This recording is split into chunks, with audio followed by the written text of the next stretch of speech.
Assalamualaikum warahmatullahi wabarakatuh. Selamat pagi, Om Swastiastu, Namo Buddhaya, salam kebajikan, salam kesejahteraan untuk kita semua. Nah, sebelumnya perkenalkan nama saya Ahmad Khairul Riza, NIM E 2019-2299. Nah, di sini saya akan menjawab soal atau tugas dari matkul perencanaan pembangunan syariah, yaitu mengenai studi kasus 1 dan studi kasus 2. Nah, langsung saja saya akan menjawab soal dari perencanaan pembangunan syariah di kelas 7, yaitu yang diantaranya pertama studi kasus 1 yang soalnya ada 3 poin. Jadi yang pertama adalah apakah menurut Anda kebijakan yang diambil oleh negara Bhutan merupakan sebuah bentuk perubahan evolusi ukuran pembangunan ke arah paradigma ekonomi pembangunan baru. Nah, menurut saya ya jawabannya adalah iya. Nah, ini dapat kita lihat berdasarkan perkembangan teori dan paradigma dari ekonomi pembangunan pada era modern, yang indikator dasar dan awal pembangunan adalah pertumbuhan ekonomi dan pendapatan per kapita. Namun seiring berjalannya waktu, fokus pembangunan bertransformasi mengembangkan aspek di luar ekonomi.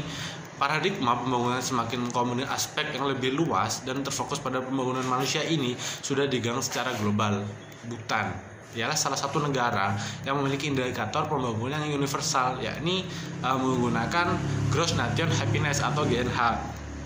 Terdapat 9 domain yang digunakan dalam pengukuran Gross Nation Happiness, yakni yang pertama adalah standar hidup, yang kedua adalah pendidikan, ketiga adalah kesehatan, yang keempat adalah lingkungan, yang kelima adalah vitalitas masyarakat, yang keenam adalah penggunaan waktu, yang ketujuh adalah kesejahteraan psikologis, yang kedelapan adalah pemerintah yang baik serta ketahanan dan promosi budaya. Nah, berdasarkan 9 domain inilah Bhutan membentuk 38 sub-indeks, 72 indikator dan 151 variabel yang digunakan dalam menentukan dan menganalisis tingkat kebahagiaan masyarakatnya.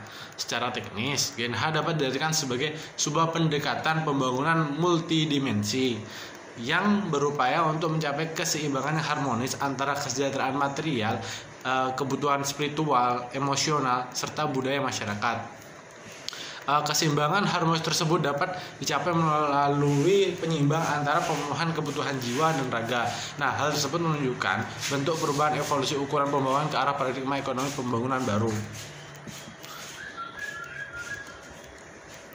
Yang kedua itu jika dilihat dari struktur indeks yang digunakan GNH, seberapa besar ukuran ini relevan dengan perspektif Islamic worldview, serta aspek-aspek apa menurut Anda yang membuat dia relevan atau tidak relevan. Nah, menurut saya cukup relevan dengan perspektif Islam, karena GNH salah satunya yaitu karena di GNH salah satunya adalah mengukur mengenai aspek spiritual, dan selain itu juga mengukur standar hidup, pendidikan, kesejahteraan lingkungan, vitalitas masyarakat, penggunaan waktu, kesejahteraan psikologis, pemerintah yang baik, dan lain sebagainya, yang sesuai dengan indeks pembangunan yang sesuai dengan perspektif Islam, yaitu dengan tujuan untuk mensejahterakan masyarakat. Nah, soal yang ketiga adalah menurut Anda apa sih kelemahan GNH dilihat dari aspek-aspek konsep dan pengukuran? Apakah poin-poin yang menurut Anda perlu dikritisi? Jelaskan. Nah, jawaban saya, jadi yang pertama, GNH itu memiliki beberapa kelemahan. Yang diantaranya yang pertama, metodologi yang digunakan dalam GNH tidak mampu menjelaskan bagaimana mendistribusikan kebahagiaan kepada setiap individu. Dengan kata lain, tidak bisa menjelaskan bagaimana mencapai distribusi kebahagiaan yang seimbang. Yang kedua, yaitu konsep kebahagiaan bukanlah suatu tujuan fisik atau yang bisa diwakili dengan angka, tahun, maupun nilai mata uang, sehingga sulit menentukan target kebahagiaan. Terus yang ketiga adalah kondisi bahagia merupakan kondisi subjektif individu dan tidak mewakili komunitas masyarakat. Dengan demikian tidak bisa diterapkan secara kolektif, sebab kebahagiaan seseorang tidak sama dengan kebahagiaan orang lain. Nah, ada beberapa poin yang perlu digarisbawahi. Jadi ada beberapa poin yang menurut saya digarisbawahi. Yang pertama saya kritisi adalah di mana laporan GNH tahun 2015 di mana kesejahteraan material mengalami peningkatan, dan sebaliknya penurunan pada kesejahteraan psikologis. Nah, penurunan dalam kesejahteraan psikologis disebabkan oleh penurunan sense of belonging dan etika sopan santun secara signifikan. Nah, hal-hal tersebut seharusnya segera dilakukan kajian dan pembenahan lebih lanjut terhadap sistem GNH, dikarenakan penurunan kesejahteraan psikologis akan berpengaruh besar terhadap kesejahteraan sosial masyarakat jika dibiarkan secara terus-menerus pada negara yang memberlakukan GNH tersebut. Nah, sekarang mengenai studi kasus 2. Studi kasus 2 terdiri dari 3 soal. Jadi yang pertama adalah coba Anda jelaskan mengapa sektor industri halal penting untuk dikembangkan. Nah, jawaban saya adalah sektor industri halal memiliki potensi yang sangat besar yang mendorong pertumbuhan ekonomi dunia. Permintaan konsumen dunia terhadap industri halal semakin meningkat setiap tahunnya. Terutama negara-negara yang berpenduduk mayoritas Islam. Nah, Indonesia merupakan pasar potensial bagi tumbuh kembang ekonomi syariah. Kenapa? Karena Indonesia memiliki penduduk yang mayoritasnya adalah Islam, sekitar 87% pemeluk agama Islam. Dilihat dari pendapatan, pada umumnya masyarakat muslim Indonesia berada pada middle class berpotensi terus meningkat. Nah, hal-hal ini dapat dilihat bahwasanya industri halal dapat meningkatkan pendapatan per kapita dan kesejahteraan masyarakat jika dikelola dengan baik.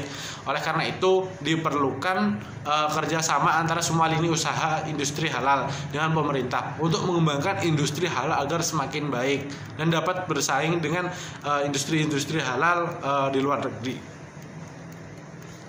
Soal nomor 2 mengenai menurut Anda apa perbedaan pengembangan industri halal yang terjadi di negara OKI dengan non OKI? Nah, yang pertama adalah di negara OKI. Nah, ada 3 strategi yang harus yang dilakukan menurut Bang Wai, yaitu untuk mengembangkan industri halal di Indonesia itu perlu tiga strategi. Yang pertama adalah digitalisasi.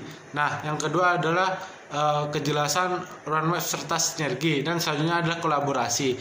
Dilihat dari hal tersebut, pengukuran industri halal di negara OKI lebih mudah dalam pengurusan dan pengembangan industri halal dibanding dengan negara non OKI yang mayoritas warganya bukan muslim seperti Indonesia. Kinerja neraca perdagangan Indonesia dengan negara organisasi serta sama Islam atau OKI menunjukkan performa positif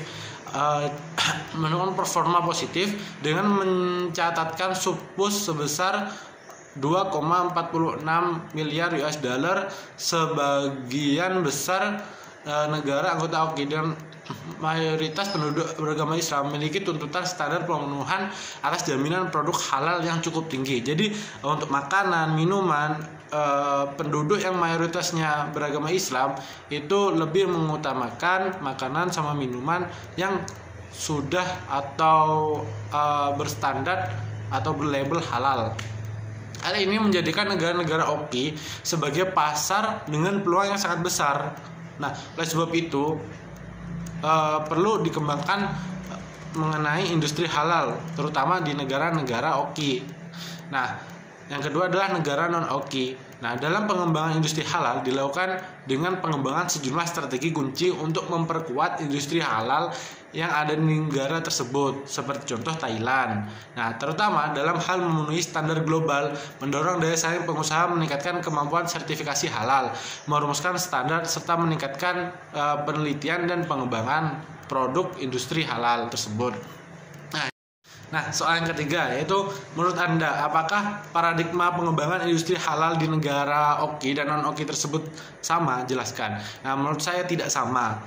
Kementerian Perdagangan menyatakan perbedaan standar produk halal masih menjadi persoalan dalam perdagangan ekspor impor produk halal internasional. Nah, dilihat dari sini saja yaitu terdapat berbagai perbedaan baik dari standar produk halal yang menjadi persoalan untuk kegiatan ekspor dan impor.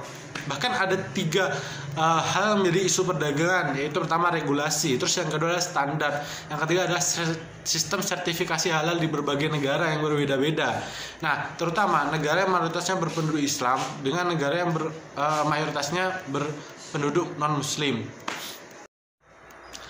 Sekian jawaban dari saya, kurang lebihnya saya maaf. Wassalamualaikum warahmatullahi wabarakatuh.